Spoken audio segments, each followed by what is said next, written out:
it's my pleasure to invite the President of the Glasgow Chamber of Commerce, Derek Provan, to address you. Derek, the floor is yours. Thank you.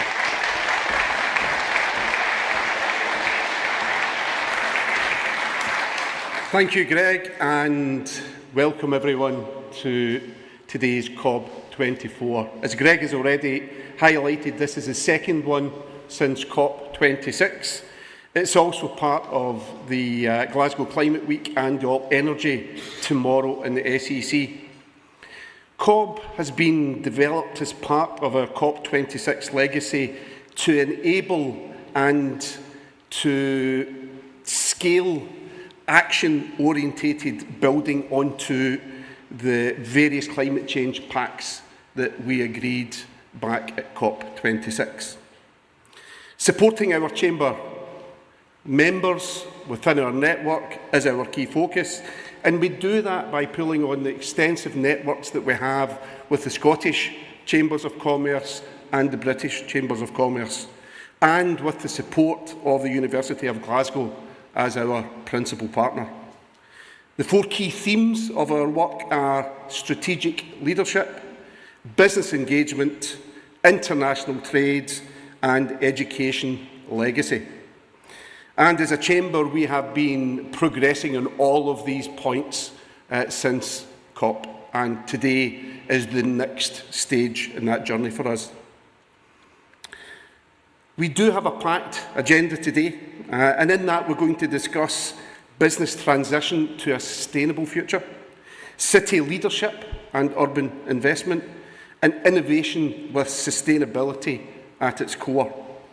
And we're delighted to welcome top-class speakers across those key focus themes of the Glasgow Financial Alliance to Net Zero and to the built environment. Now, as governments, as regulators and as businesses, we now need to move beyond strategy and commitment alone. And we need to find ways that ensure that what we do today has a direct correlation with what happens tomorrow. And as Greg has pointed out, most of what we speak about today is about that action. But I'd like to just hark back a couple of thousand years to Aristotle, the great philosopher, who created the unstoppable force paradox. And in that he raised a question. And that question was, what happens when an unstoppable force meets an immovable object? And today we're going to explore that question throughout the next 5 or 6 hours.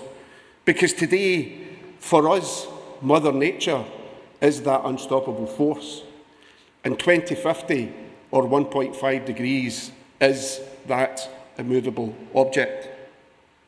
So today's event, as Greg has already highlighted, is to engage businesses, to share good practice, and to build momentum between COPs. We understand that all of us are in different parts of the journey towards a sustainable future. But I hope that the speakers today and the workshops that you get an opportunity to take part in help you move to the next steps in that journey. So thank you, and I hope you have a fantastic day.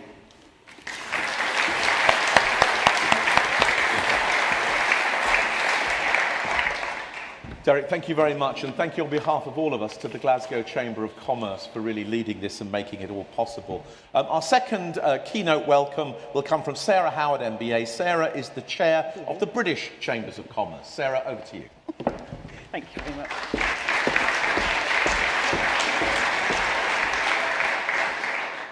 Good morning, everyone. I'm delighted to be here to support the Congress of Business and to speak alongside Derek.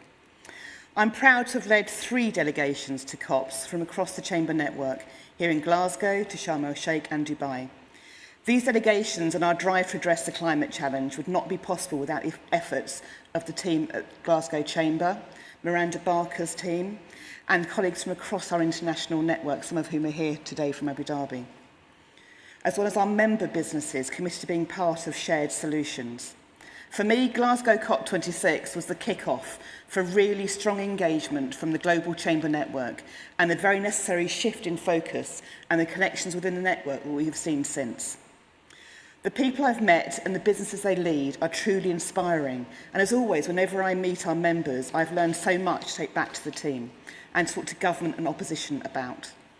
I spent some time at the SEC at the weekend for a fantastic concert with the best band in the world as far as I'm concerned, and then I had a really good tour around their estate with Billy. The work they're doing there is fantastic and a major example of what Chamber members can achieve. As well as their ambitious and achievable net zero energy plan, the expansion and the upgrade to the SEC will further enhance economic benefit and jobs supported. It's a really good example of how members are contributing to Glasgow, Scotland and the UK as a whole. Our members recognise the huge opportunities available through the green transition, but we must remain focused on ensuring businesses of all sizes can play a part.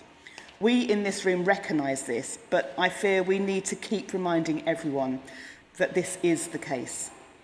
SMEs are the change makers.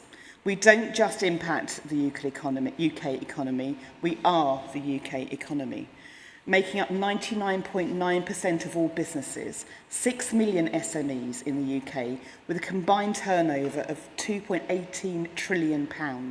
That's 52% of the private sector's overall turnover. We are the innovators, the risk takers and the backbone of the circular economy. The Chamber network has a crucial role to play in supporting our members, and Glasgow Chamber is the perfect example, whether it's the strategic leadership offered, business engagement with key green initiatives like the Circular Glasgow Network, your outstanding skills programme, or your amazing trade missions with a climate-focused theme. We're already seeing the devastating impacts of climate change on our planet. There is no way to sit this out. It's a huge challenge, but at the same time, it's a massive opportunity for UK PLC. The US, the EU and China all know this. That's why they are investing hundreds of billions of dollars in sustainable and low carbon technology. We don't have that sort of cash, but the UK can remain competitive and sees a potential £1 trillion boost to our economy. The government is waking up.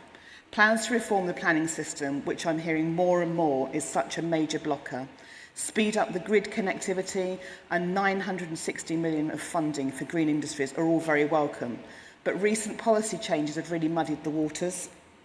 Labour have proposed their Green Prosperity Plan for Action, which, should they succeed, they will work very closely alongside businesses to initiate. We have great strengths. We've got renewable energy, green finance, engineering, professional services, cutting-edge R&D. We need to work with whoever forms the next government to put in place a framework that makes use of all the advantages the UK has to put us at the top table. This means providing certainty for businesses on the UK's net zero strategy to unlock investment, promote innovation and implement the changes we need. The BCC's Green Innovation Challenge report has outlined a series of proposals for policymakers to help accelerate the UK's transition to net zero. Among the many recommendations in the report are a new public body to oversee delivery of core climate policies, a strengthened resource for an independent climate change committee, a robust green industrial strategy from government, a permanent cross-sector approach to green jobs from policymakers, quicker government action on financing and transition to net zero through the tax system. Importantly, business sits at the heart of the solution. So in conclusion, my call to businesses in this room is keep engaging with Glasgow Chamber and our wider network on initiatives they lead and be a loud, insistent voice on the need for all businesses to address the climate challenge and ensure your businesses can be part of the solution. Keep innovating and driving change. Thank you and enjoy your day.